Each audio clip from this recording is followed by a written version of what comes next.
Totalmente, totalmente. Vamos a hablar del diablo en la literatura.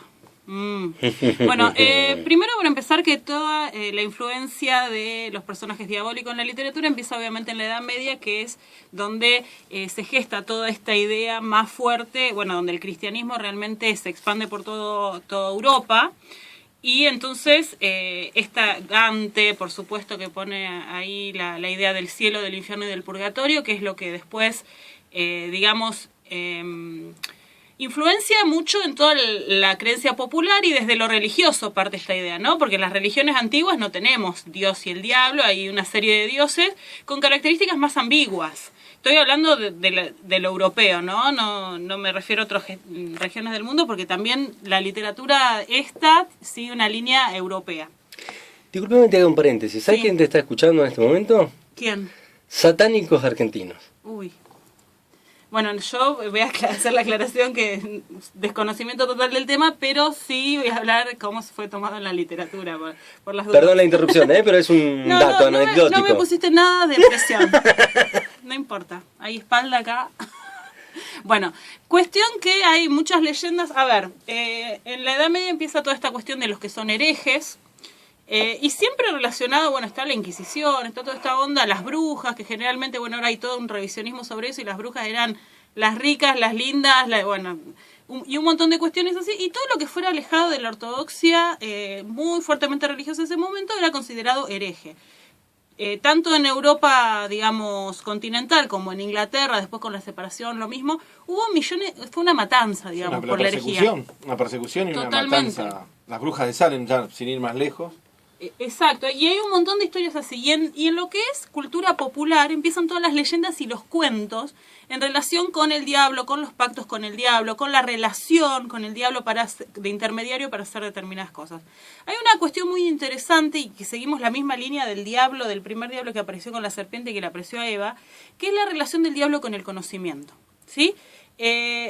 Los personajes de los que voy a hablar, y muchos de los personajes históricos partiendo por Eva, pactan, se relacionan, se contactan con el diablo por una necesidad fuerte de conocimiento.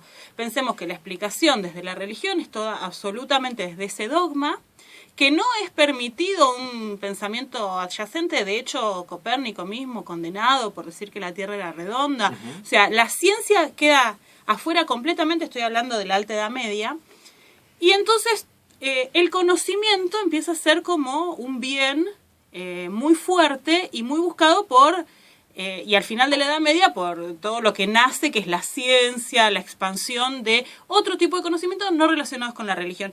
Y ahí es donde todas estas leyendas confluyen, porque en las primeras partes ese conocimiento es ganado a través del diablo, porque ese conocimiento es considerado maligno también, porque no está a favor del dogma. Pero esto tiene que ver con también la búsqueda, bueno, del conocimiento, y la gente que no quería que la masa tuviera conocimiento era justamente para poder dominarla, ¿no?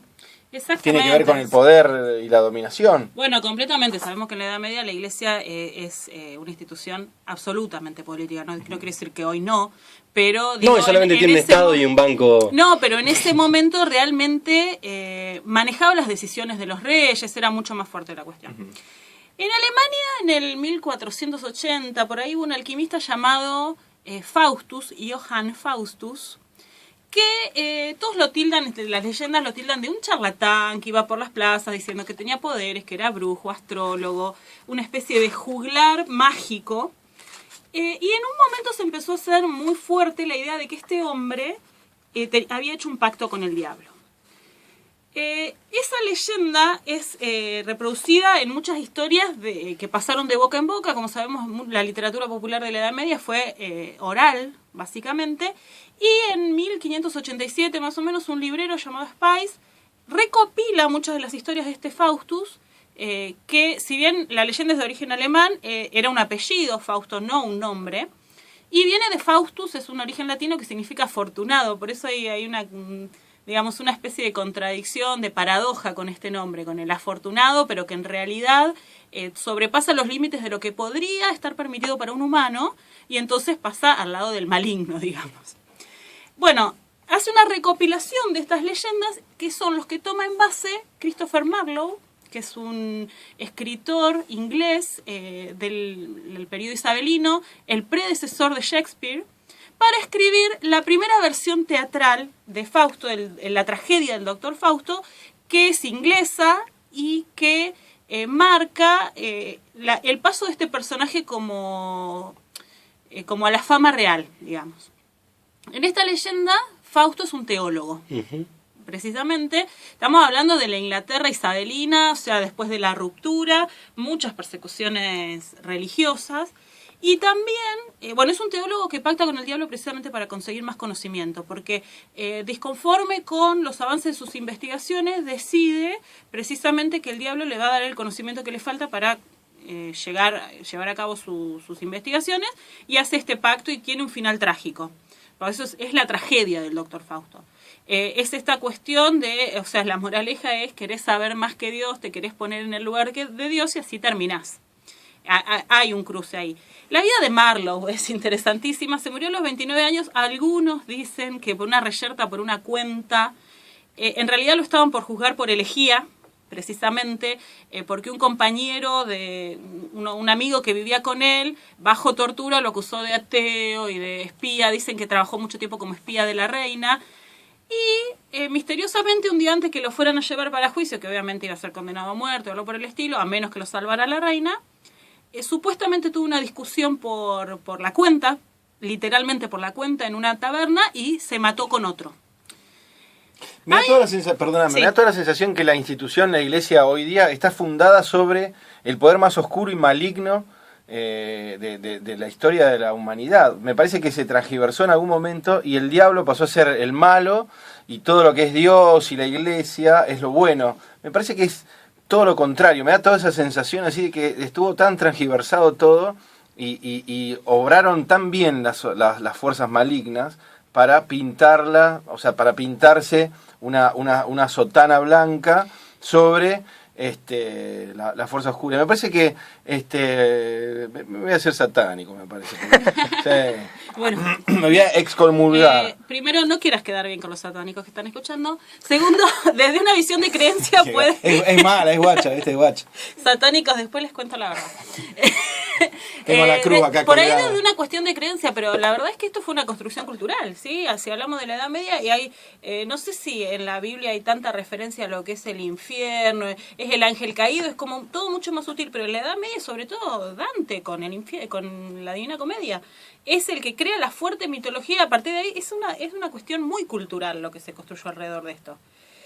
Siguiendo con Marlowe, hay una teoría Marlowe que la voy a dejar así, la voy a tirar para los que les gustan las conspiraciones, y los diabólicos seguramente les gustan, que dicen que Marlowe no murió en esa taberna, que sus amigos inventaron todo este jueguito de que se había peleado, que se había muerto, que lo escondieron, y que es el autor de las obras de Shakespeare, que Shakespeare era un pequeño monigote que ponía la firma y Marlowe desde las sombras escribía. Ajá. Esa es una teoría, no está absolutamente no comprobada. Esas historias de amor, tan tragedias, tan hermosas. ¿Sabes lo que pasa? Que hay grandes pasajes de obras de Shakespeare que se reconocen como muy fuertemente vinculados a la producción de Marlowe.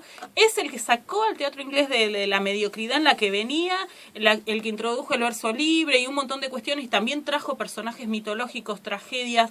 En 6 años hizo una revolución y se muere, y justo después tiene un sucesor que toma todo lo que hizo él y lo lleva al cenit del teatro isabelino. Bueno, y Shakespeare siempre es una figura controversial, que no se sabe, lo escribió él, lo escribió la mujer, lo escribió Marlowe, que en realidad no se había muerto, porque a los 50 años se retiró al campo y no escribió una línea nunca más en su vida. Se las tomaba, ¿no? Se las dejo ahí como picando.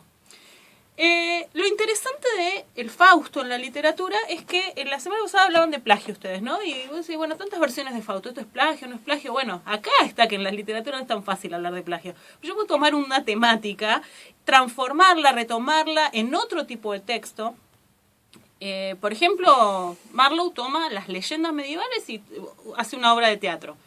Goethe va a ver esa obra de teatro un poquito después, estamos hablando de 1700, finales de 1700, Marlowe estoy hablando del 1590 y pico, se murió, aparentemente. Ve esa obra de teatro y lo toma para escribir el más famoso Fausto, que es el Fausto de Goethe, ¿sí? Que es un Fausto muy filosófico, está escrito como obra de teatro, pero es imposible de representar teatralmente.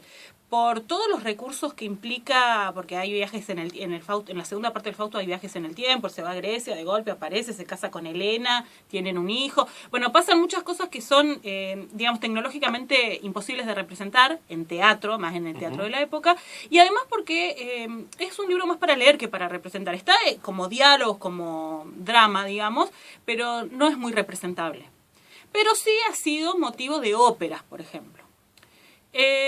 Este Fausto, que es muy filosófico, Goethe era un gran filósofo, tenía, había estudiado literatura, derecho, y tenía muchas preguntas filosóficas, de eso se basa su obra. El bien y el mal, y es el creador del romanticismo también, Goethe. Desde Alemania, donde surge el romanticismo, un movimiento literario muy fuerte, que trabaja todas estas ideas, la ambigüedad, la dualidad en el Fausto de Goethe está muy presente, porque el Fausto de Marlowe se condena, el Fausto de Goethe no, va a obtener la salvación. En algún momento, en otra instancia, después de la muerte, el diablo no le va a poder quitar su alma. Gracias al amor de Margarita, toda una serie de cuestiones muy vinculadas en algún punto con la comedia de Dante, ¿sí? Hay muchas vinculaciones, y la dualidad de los personajes, y de este Fausto sobre todo, indican que alguien no puede ser completamente bueno o completamente malo. Entonces, ahí hay un paso evolutivo en los arquetipos, digamos. Toma un personaje arquetípico, pero lo saca del tipo de héroe común, que el héroe o es bueno o es malo, o va a la salvación o va hacia la destrucción. Y a pesar de haber tenido una vida en pos de la destrucción en muchos sentidos, en gran parte del avance de esta obra, después logra salvarse se redime a través del arrepentimiento, del amor, del perdón, etcétera, ¿no? Y hay mucha cuestión, sobre todo en la segunda parte, tiene muchos años de diferencia el Fausto I y el Fausto II de Goethe. El primero sale en 1808 más o menos, y el otro en 1832, que es el año que muere Goethe. Y en esta última parte, la primera parte es el clásico que todos conocemos de Fausto, ¿no? El médico que quiere, que es muy ambicioso, que no quiere ser mejor médico para salvar más gente, sino que quiere ser el más famoso, el que encuentre la cura de tal cosa, el que lleve sus experimentos médicos al cenit, digamos. Y en el camino también, y hace un pacto con el diablo, se le aparece. Hace este pacto por el cual él va a obtener el conocimiento absoluto y va a llegar más allá que cualquiera. Obviamente, cuando hablamos de cuestiones de no límites, esta persona empieza a tener no límites en todo. Y hay salidas que él hace con el diablo, por ejemplo, en un bar. Y en una de estas veces conoce a una Margarita en el campo, que era una muchachita inocente y toda la cosa, a la que seduce también gracias a este diablo. Y la deja embarazada en un momento, y tiempo después él no sabe, ¿no? La seduce y la abandona. Tiempo después se acuerda de ella, pregunta, y ella estaba embarazada, pasando obviamente un momento terrible porque su familia la odiaba. Se va y se enfrenta con su hermano, Fausto mata al hermano, y ella, en un acto de desesperación, tiene ese hijo y lo ahoga. Por lo cual es llevada a prisión y es condenada a muerte. En el final del primer Fausto, él intenta salvarla, pero ella no va a querer salvarse. Igual después va a reaparecer desde el cielo en el segundo Fausto. Es larguísimo todo esto, es larguísimo. Los invito a escuchar. Lo que tiene de muy interesante son los monólogos.